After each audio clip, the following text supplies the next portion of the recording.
I'll hand over to Declarations? declarations. Yeah, 1.1 and 2 point something.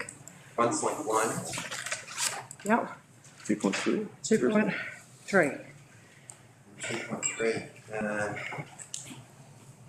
And the declaration of 1.1. I am the President of the Chamber of Commerce in Tin Can Bay, and it's on the fact of a reasonable person may not believe that I could be impartial, even though there's absolutely no advantage. So I thought I'd make a declarable interest, and I'd like to stay though. I'm not even sure. I'm the one that chooses. So Well, we can be polite. yeah, I'm just trying to understand what the conflict is. Like, we're all a member of the community. it's because We're not it's actually making a decision today. no. It's just a presentation Yes. from staff in relation to economic development and advocacy. So I understand you're on that. Just trying to understand what I have a management position on an organisation, even though I feel I probably don't have a conflict. There is a clause in there that says a reasonable person. So I believe that I should make a declarable conflict of interest declaration because of that reasoning, just in case someone may think I cannot make impartial input or anything like that. So I'm declaring I would like to stay, please. councillors, we have some sort of declaration there. I'm not really sure what it is.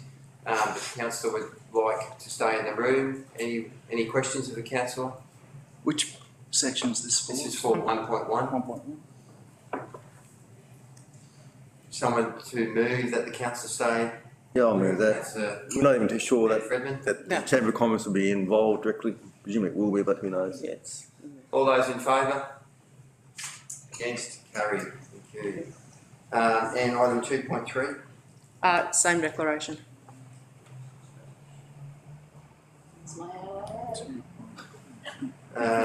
Same again. Someone to move? Councillor Deborah. Someone to second? Councillor Fredman. All those in favour? Councillor stay in the room. Item 2.3. Carried. Thank you. Thank you. I'll hand over to you, Mr. Evans. Fine. Thank you.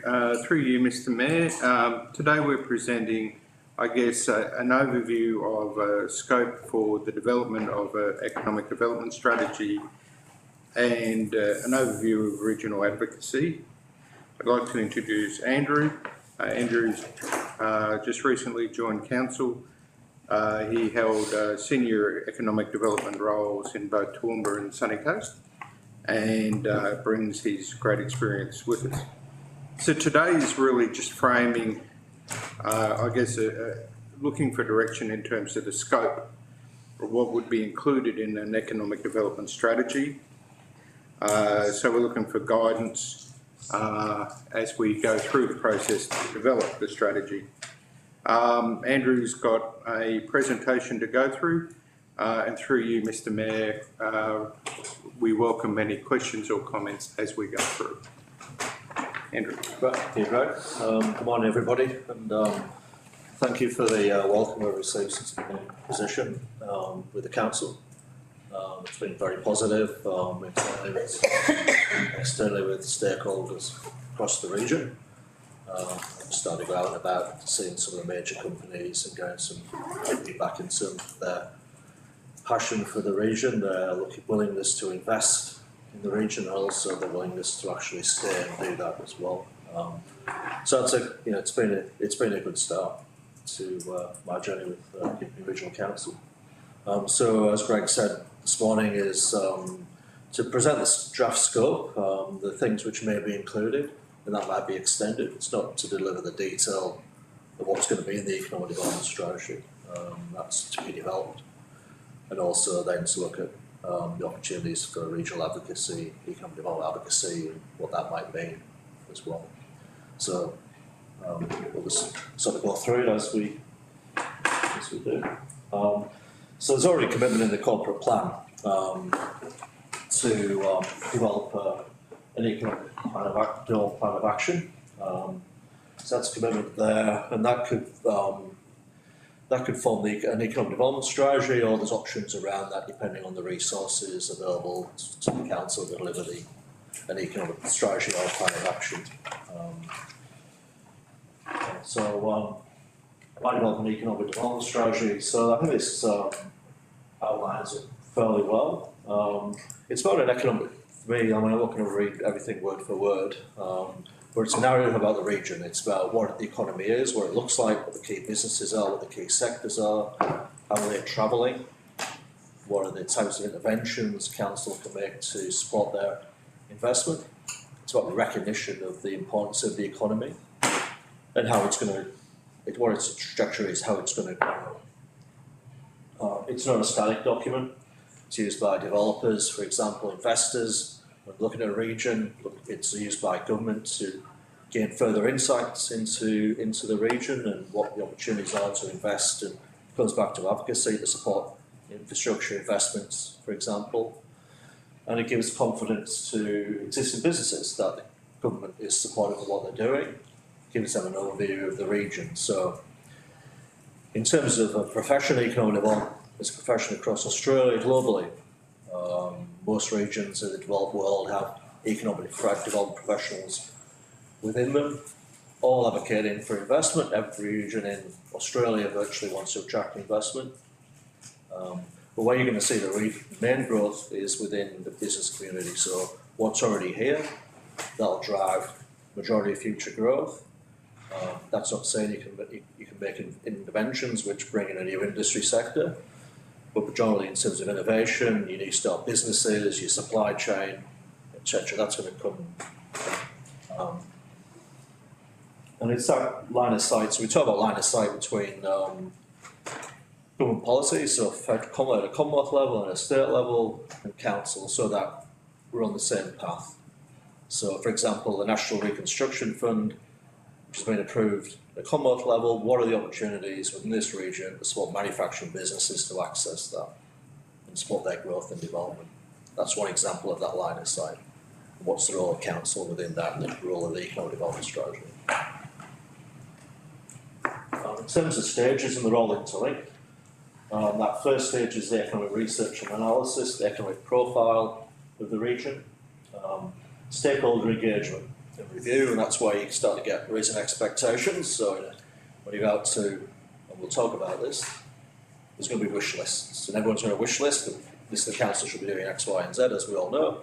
Limited resources.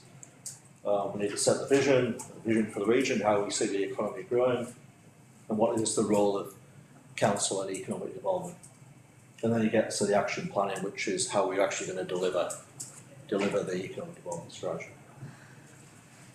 So in terms of process, obviously there'll be a point in time where there's a draft economic development strategy produced. That will then be finalised and endorsed by council, ideally during this calendar year.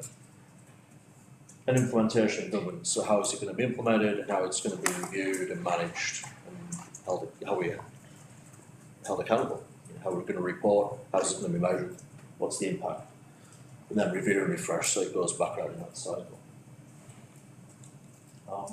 So in terms of economic research and analysis, this is really where that data analysis comes in. So what's going on in the economy? What are the key sectors? What's its impact?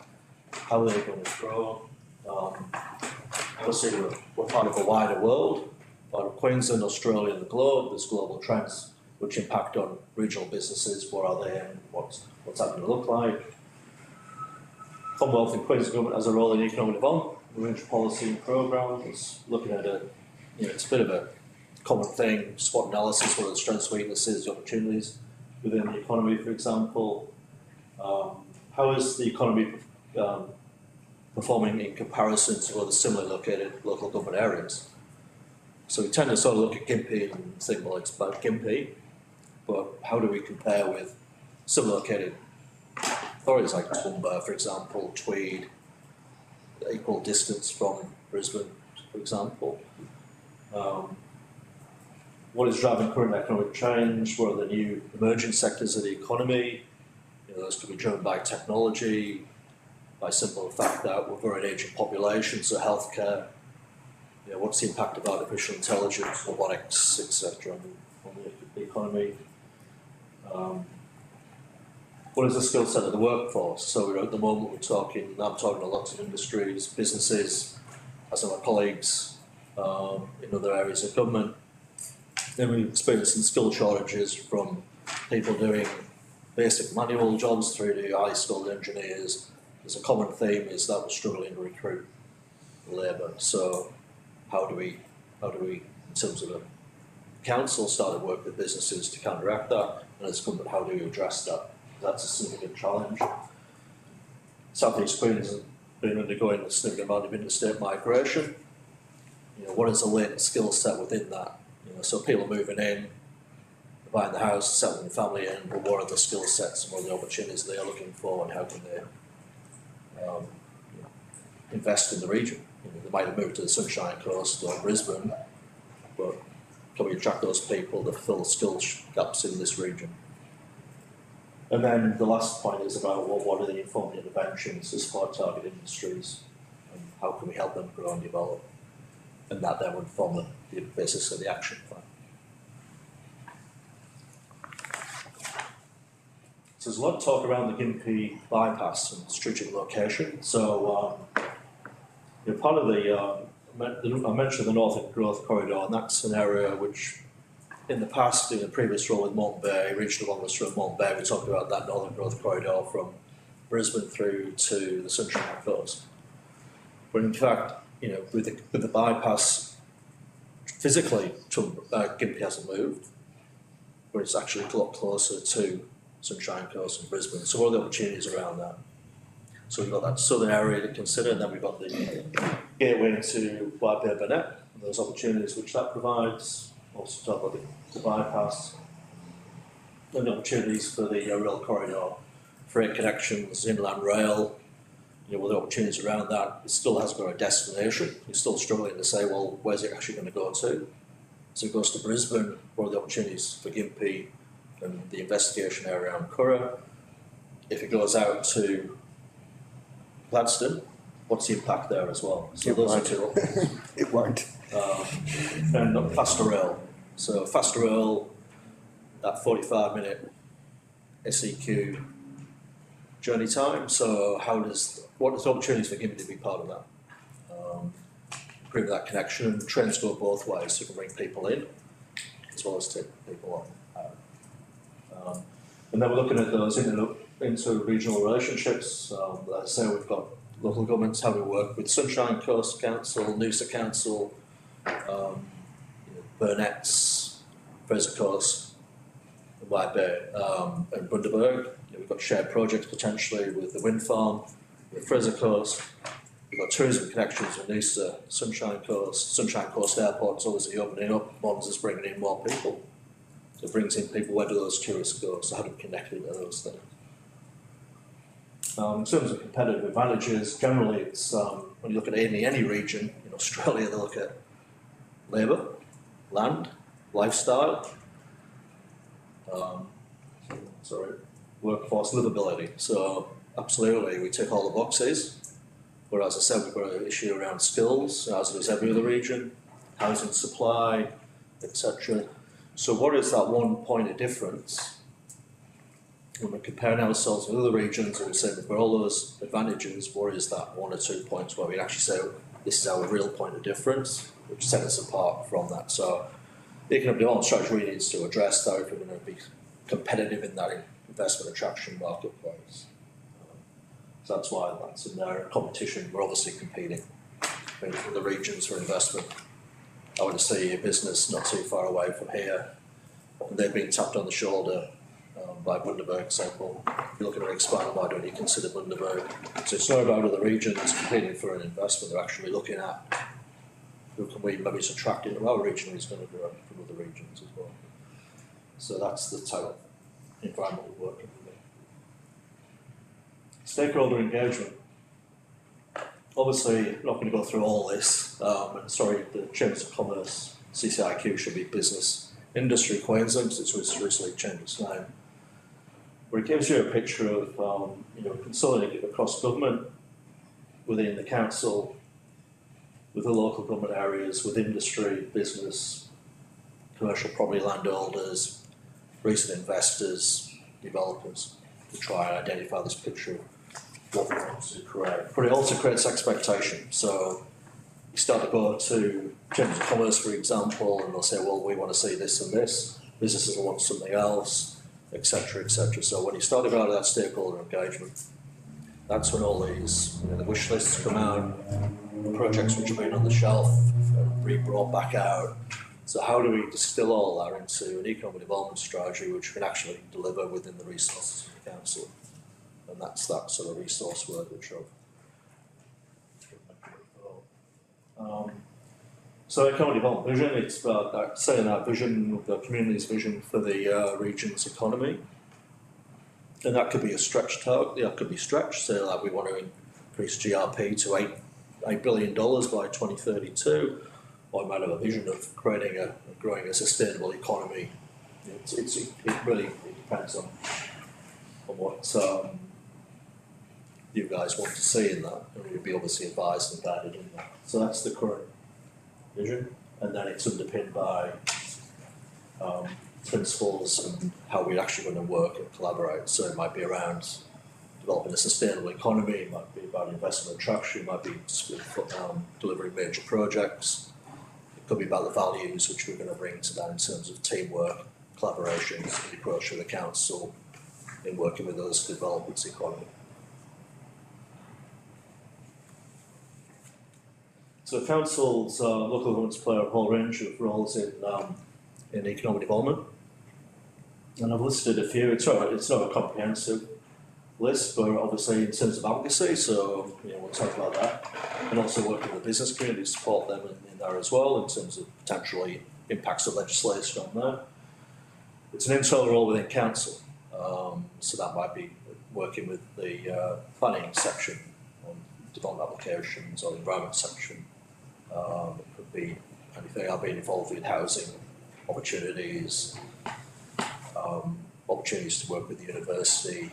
So there's a whole range of roles that economic development plays internally with the council. It could be about leading. So these are these initiatives which the council is going to deliver itself and take a lead role in that. So that could be an investment attraction. It's also about supporting, so it might be supporting state development to deliver a range of initiatives, or host industry and host trade development, exporting services, host resilience, disaster management, and then we've got the enabling role through the strategic planning process, the new planning scheme, for example, and obviously council provides a whole range of services around regulation and compliance, and facilitation and collaborating, bringing partners together. So going to see a business, for example, which is looking to grow and invest and grow in the region, and what programs, government programs are there to help them do that. So that's one area we could talk about that. And supporting others. So there's an opportunity to deliver a bioeconomy conference in August. So how do we work with the project proponents to enable them to do that? And then you've got that point of connection. Internally, it's with investors, developers, businesses. So they've got a point in council to come and talk to. And then lastly, it's about that sort of regional intelligence. So that's the economic and demographic data and analysis of being a point of contact for whether it's businesses, investors, to distill and provide their information and keep it current as well. So in terms of setting the council's economic development priorities and services, this is just a bit of a snapshot in terms of what role, what priorities and interventions the council consider in developing its economic development strategy. So in terms of investment attraction, what is the council's role? What is its priorities? What does the council want to attract? And how does it want to do that? Already talked about it being a competitive environment. So is it the case that we provide collateral, economic research and analysis? Do we provide incentives? What types of industries, investment do we want to attract, and how do we want to do that? If we want to attract a 5-star hotel, for example, do we incentivise them? And obviously that's got to be balanced by existing businesses who say, well, you know, you're looking at bringing new investment, you're looking at incentives. What about us? You know, I'm looking to grow my business in this region. So there's a balance around that, and that's part of that economic development of business growth. So, and regional branding there as well. So that what it's that point of difference. Why invest in Gympie? That's one question. The reverse of that is why not invest in Gympie? So you turn the narrative, you build a narrative around that. So new and existing growth, business growth, and diversification. You know, what is the role of council in supporting its existing business community? That's a valid question. Is it about that industry networking, building connections, facilitating collaboration?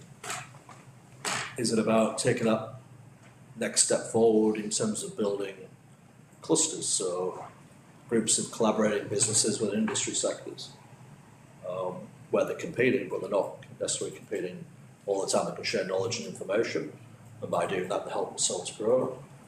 And that's globally, that's not, you know, clusters, industry clusters are a global phenomenon, and they work and they produce economic value. But that requires resources, people, etc. Through to provision of business services. Do we actually provide business services, programs to support businesses? And obviously we've got that property management role, so we're a landowner, property owner, you know, lease, sell, and you know, as well. And then obviously the regulation compliance area.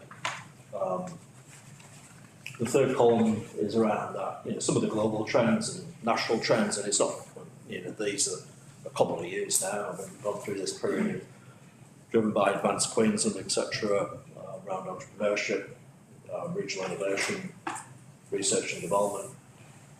You know, what are the new, you know, the new emerging business sectors, the business models, how they're going to impact on existing businesses. You know, smart digital technologies as a council, how we position ourselves to take advantage of those technologies to improve efficiencies and service delivery. And it's simply the, you know, the industries out there looking to do the same as well, and what's the impact on, you know, supply chain, workforce. Then you also see, you know, artificial intelligence, which is back in the news as well. And, you know, there's articles around we need to take reports because what's the impact on people, roles, jobs, business as well, robotics, and how they can improve the efficiency and drive innovation within existing engineering and manufacturing businesses, for example. And lastly, obviously, as we move to transition to net zero around sustainability, environment, and climate mitigation. Infrastructure is around that area about, well, you know, what is the key infrastructure required to support the growth of the wider community and also the business community. So the new planning scheme, for example, has got an industrial land use study which is looking at impacts of, you know, flooding in terms of land availability, looking at investigation areas such as Curragh.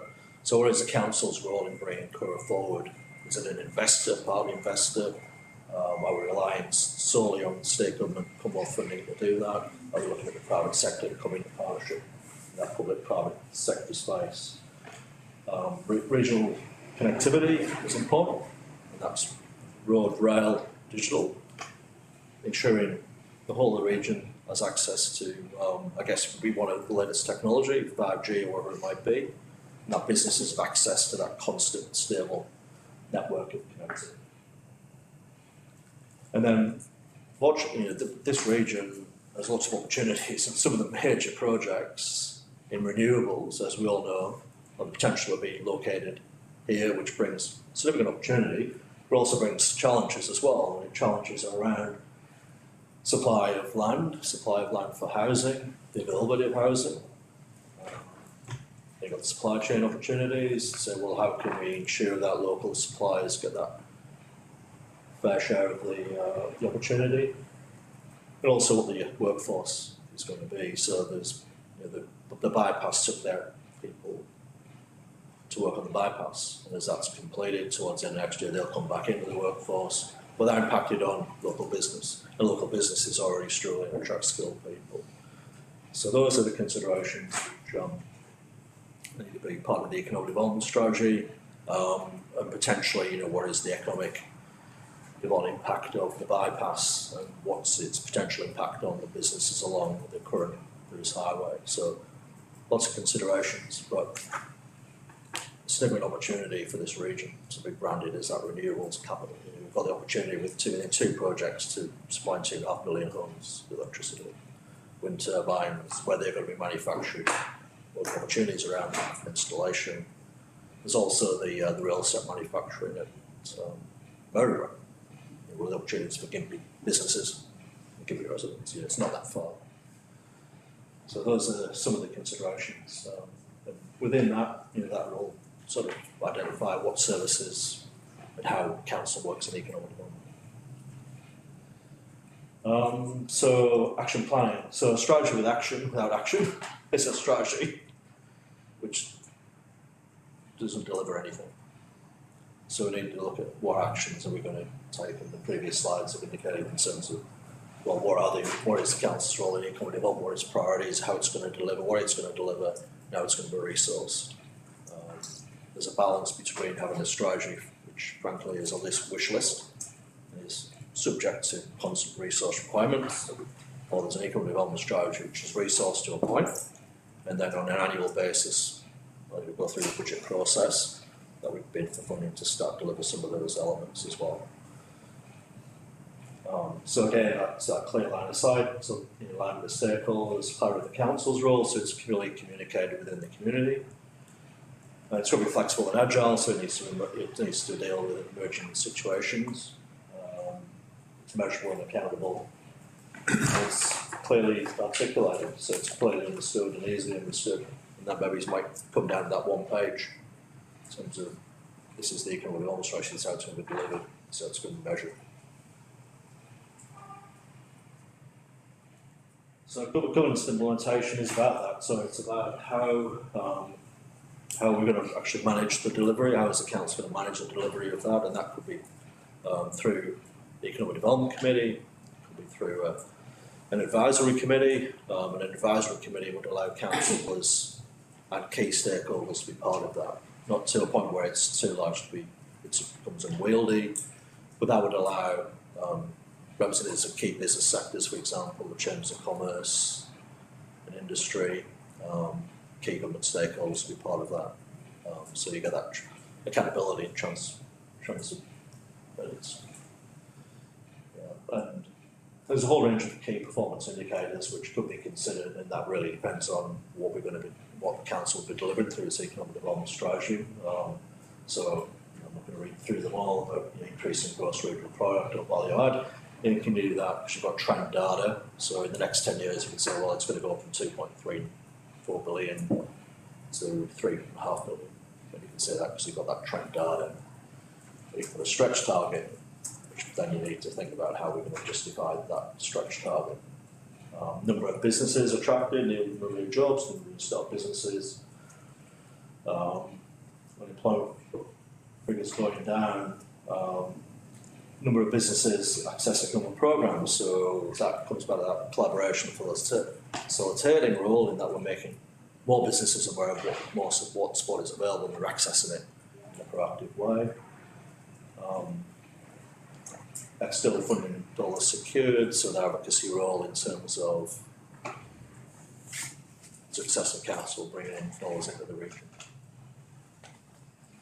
And the last point, increasing perception of that pro-business approach by council, and that can be measured by a business confidence survey. And business industry inquiries will also have that pulse survey as well. So there's a whole range of indicators, but obviously, if you're going to deliver initiatives and interventions, then you need to understand how they're impacting how you can be measured as well. So in terms of timeline, and this is really just a draft, I was asked to do a draft timeline in terms of engagement with yourselves. So obviously, Airport is presented the draft scope with the intention to go to procurement. .id.informed decisions, they provide economic data for over 300 councils in Australia and New Zealand, one of which is Gympie Regional Council. And they can provide their economic analysis and research and their economic profile for the region. And then really it's about that monthly engagement on various aspects of the process of development. So in June, that could be, and it's all subject to timeline and confirmation, but what is the council's role in economic development? We start out a stakeholder engagement process. July, considerations around that, what is council's vision for the economy, for the region, and the council's priorities for economic development, in their delivery, planning updates in terms of the stakeholder engagement process through to August, and then their action planning about, well, how are we going to actually start to deliver this? So we've got all these ideas and opportunities, but what is the council going to deliver over 3, 5, 10 years, depends on the length of the strategy. Then bringing it back to council in September as a draft, and then in October the presentation of that finalised draft form of comments with endorsement subject to council in November of this year. So in terms of next steps, the process is to finalise the scope, commence the procurement process, appoint .id informed decisions to do that health check and regional profile. And they were a preferred supplier to council, and a report's going back to really that position, so that there's virtually no competition for what they do. So we just need that report goes to the April meeting. So there's basically a report coming to have them appointed as a specialist supplier. Okay. And then we'll complete the procurement process for the strategy. So the point 3, well, actually, if you went to the market and said the whole thing, so we've got the research, and they've got the profile done, and the strategy, we're actually saving probably it's budget allocation, but we can do the point 3 first, and then the actual development of the strategy would be based on that work. So we're not actually, what I'm saying is we're not going to duplicate activity. Ideally the council endorses the strategy in November. So I guess what we've presented today, the scope could be this. I guess any feedback from councillors in terms of anything there that you don't agree with, or you would like more of or less of, in terms of, I guess, what could be within an economic development strategy or scope. Like to see new employees hit the ground running.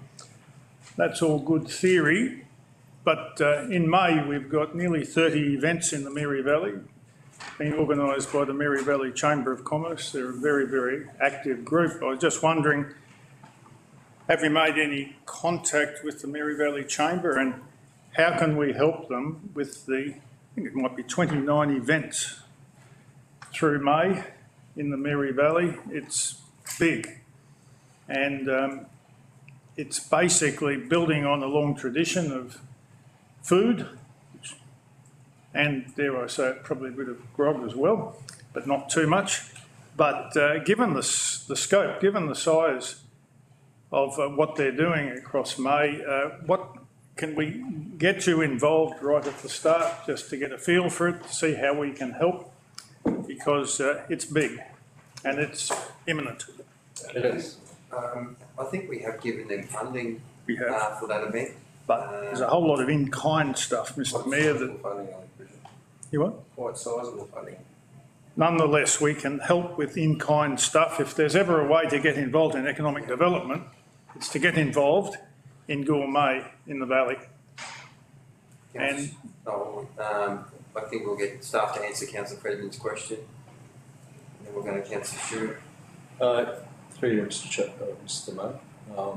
Absolutely, it's a massive event, and one which they've grown and grown with the support of the Food and Agri Business Network and council funding.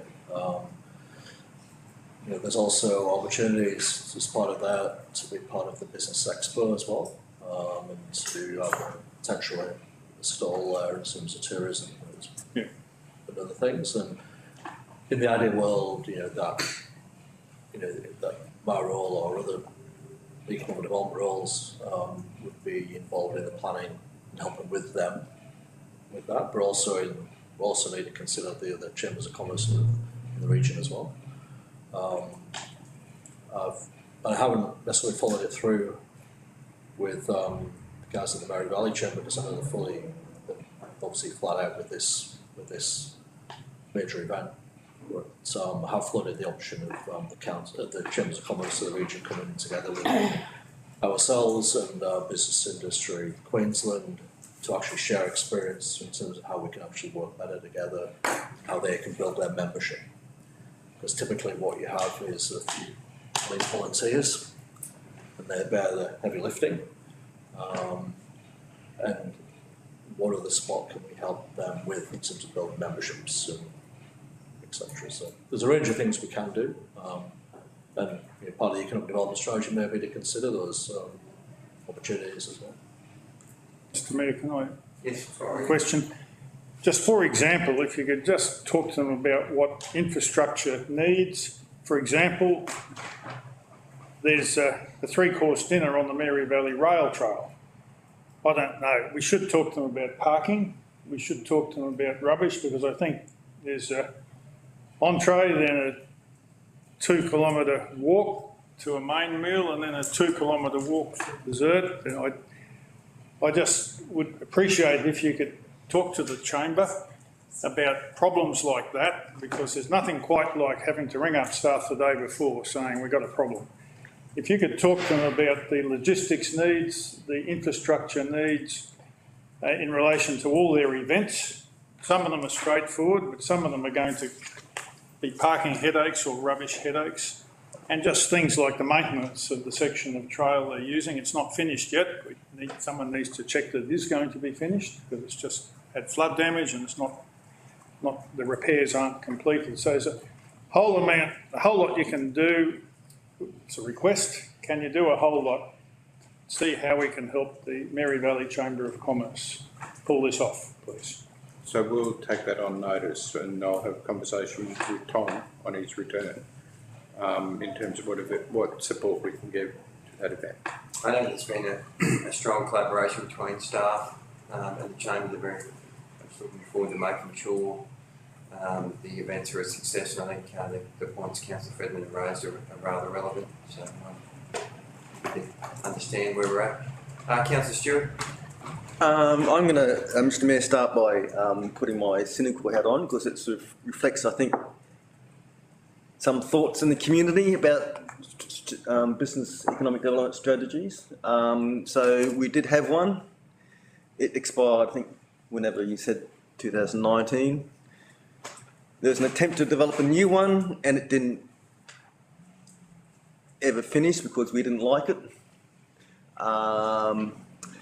There are people who would say that we never completed, never really fulfilled what was in the previous one anyway. And I don't know whether people might be sick of getting a lot of consultation and that sort of thing, but it wouldn't surprise me, at least some are or will be. So sometimes I wonder what actually comes out of this. But the hopeful side of me is that there are things we need to do that will make it more successful, and I think you alluded to one of those, and that is managing expectations, because I saw the list of possible things that council could do and I thought we don't have the resources.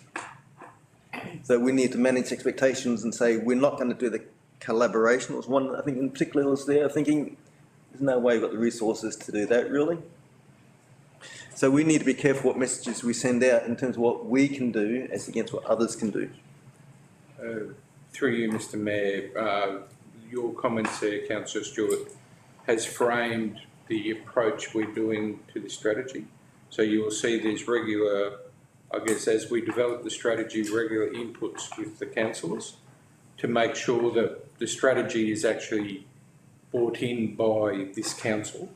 So not something that's developed and then presented and doesn't meet the objectives. So there's regular feedback.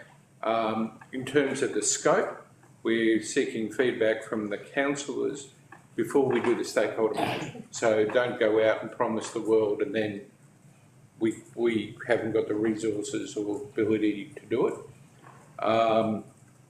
But yes, I agree. And as Andrew mentioned, a strategy that's developed without actions is something you put up on a wall and 5 years later we have those same conversations. So it is really key that coming out of it is, here's the base resourcing, here is resourcing subject to budget approvals, here's the action plans, and this is how we're going to deliver it. So very conscious that we don't replicate what was done in 2019, 2020. And I guess the other thing is we need also some realism. Just one example, you mentioned South East Fast Rail. Can't even be justified to build that beyond BUR. So why are we talking about it unless we can somehow have buses meeting or something like that? And same with Inland Rail. We find it hard to justify getting to Brisbane. And it's totally uneconomic to get it beyond. So why are we talking about it? So, but there's other strategies I know the state government's doing in the 2022 infrastructure strategy mentions things like better freight rail, things like that, which we could plug into. Just making sure that we actually understanding what's happening in the other levels as well. I think part of the conversations around Inland Rail and the Fast Rail are to actually have it in the decision maker's mind that it's an option for us, and particularly around population growth and those sorts of things, that if there is extra funding available or there is an opportunity to include Gympie in that Fast Rail picture, then we would be interested in it. And the Inland Rail is you know, they're looking heading up, you know, past Bundy and further as well. No, they've given up on that. I mean, it's if you don't show an interest or a willingness to be a part of it, often you can be bypassed and overlooked. Councillor Devereux. Thank you, Mayor Hartwig. I do agree with what Councillor Stewart's saying there, because if you're going to ask for fast rail, I mean, we may as well ask for an international airport. I mean, these things cost hundreds and hundreds of millions of dollars. They're never going to spend it on us, at least not in the foreseeable future. But asking for freight in rail or for extra services for residents, so that residents can live here and work elsewhere, that sort of thing I think is reasonable. But the points I would like to make is, well, first of all, it's great to have, you know, going forward, we're going to do this strategy and everything else. We have had strategies before. Have we picked the eyes out of it? And are we working on stuff from that so that there's momentum and we're not just waiting for another report? That's fairly important to me.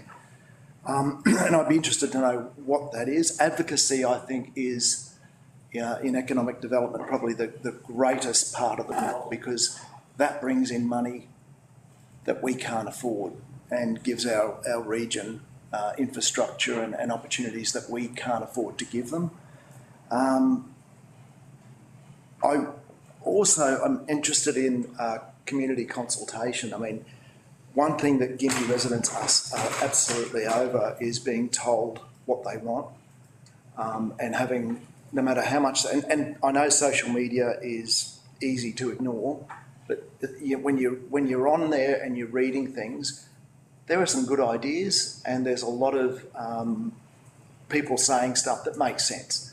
I just wonder, is there scope for an event or something, not just an hour, but maybe a weekend event or a day event at the pavilion where we say, you know, economic development, everyone can come and have a say, tell us your ideas, listen to us, let's talk things through and work out what the community wants, which may not eventuate and it may not be what the region needs, but at least the public will feel like they're being heard, because they don't in a lot of ways. So that's all my point is there. Thank you. I will say I'm surprised at the timeline being so quick, and I'm really impressed if you can pull that off. Any other questions, councillor? Something you'd like to add? Yeah, sorry, just for you, Mr Mayor, in terms of, I guess my reference to Inland Rail wasn't that it would be coming here, it would be how we can actually benefit from that. And the current investigation area, for example, is that convergence between the road and rail. So how can we link into that and provide services which would benefit the regional and wider regional businesses? And also in terms of faster rail, it's been part of that conversation, because it is a conversation which is happening down there. It may not even eventuate, faster rail might not even eventuate anywhere in South East Queensland, given the cost of actually developing it, but it's been part of that conversation. If I could just, I do worry that while we're spending time talking about that, that's time we could be talking about something that might happen quicker. So, we've only got so many, you've only got so many hours in a day, and yeah. Absolutely. And in terms of consultation, absolutely.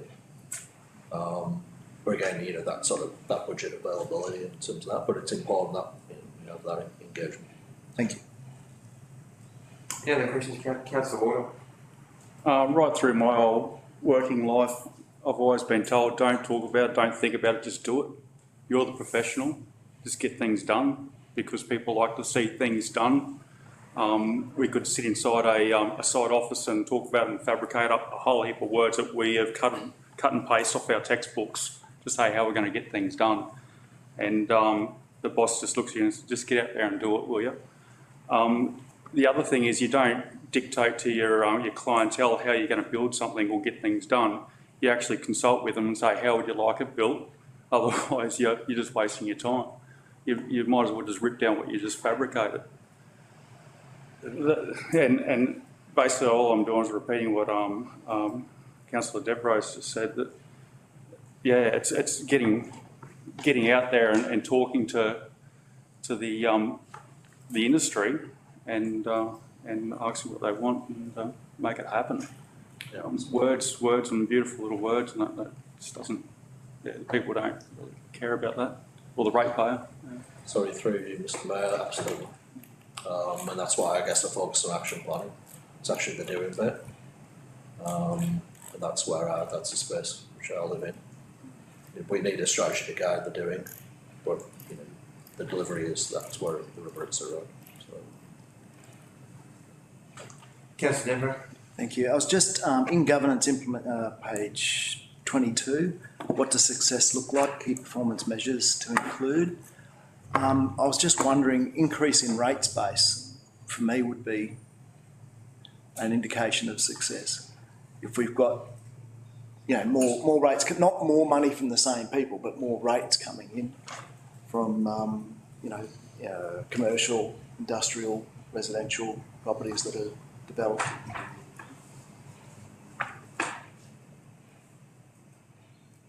That all means more business and more people. Yeah, I personally agree with that one.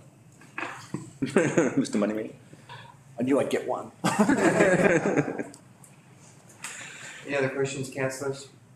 Councillor Mill? Mr Mayor, with the you're going out for stakeholder engagement to develop the plan, but then you're just going to present a draft and then come back for a hopeful endorsement. Is there going to be a community consultation on that draft plan? Because I found that with the corporate plan, we had some key points go out. We did the corporate plan, then we adopted, but people would really have loved to have seen that full draft go out and actually have a comment on that. And I think it'd be very beneficial if we could have gaps or something like that in there. And it's just that full circle of consultation. It's like, ask what we want. We'll just develop something out of that. We may have missed something or misinterpreted something. So I would really love to see that step in there, even if it has to push out another month. And secondly, I'd just like to highlight that there is a lot the council can do potentially in economic development, but it's also that level and that investment that we are going to maybe do with it. It's a lot of facilitation role I see as it is. We may not actually do the heavy lifting, but we may have the intellectual knowledge or the knowledge of business or where things sit, so we can actually pass that on to another entity or another agency. So I think that's quite integral into this role. So I'm really happy to see a lot of that in there, and from an external thing, yeah, I'm quite impressed with what's been presented today, and I think it's quite a holistic view, and I look forward to having this come through and working forward. So, yeah. One of the key elements of advocacy is a lot of the focus is always external. You know, we're advocating for this. Within the economic team, it's quite clear that advocacy is also internal. So in terms of understanding, I guess, the various rules and regulations within council, and also hearing what's happening within council, and perhaps either understanding that going external, or, you know, a new business or someone's looking to develop a new thing. First point of contact is economic development, and can work with them to go through councils as well. Any other questions, councillors? We have the next, we have a presentation at 10 o'clock, so Mr. Mayor, sorry, there's another few slides on regional advocacy to go through, so we sort of pause there for the economic development scope. The second part of the presentation is to come. I guess just note we've got externals. I guess as council has read it, is there any areas of concern? Okay, with that, thank you, gentlemen. We can understand where we're at, and yeah, we'll just break for 5 minutes before the next presentation. We can email you, we've got. Yes. Yeah. I'll send you an email anyway, We're breaking on. No, the only thing I had with that one was tourism plus visitation, which is tourism is one, but visitation is another, which is visiting a specialist or anyone can provide the services, and that branding is going. That's personality stuff. Huh?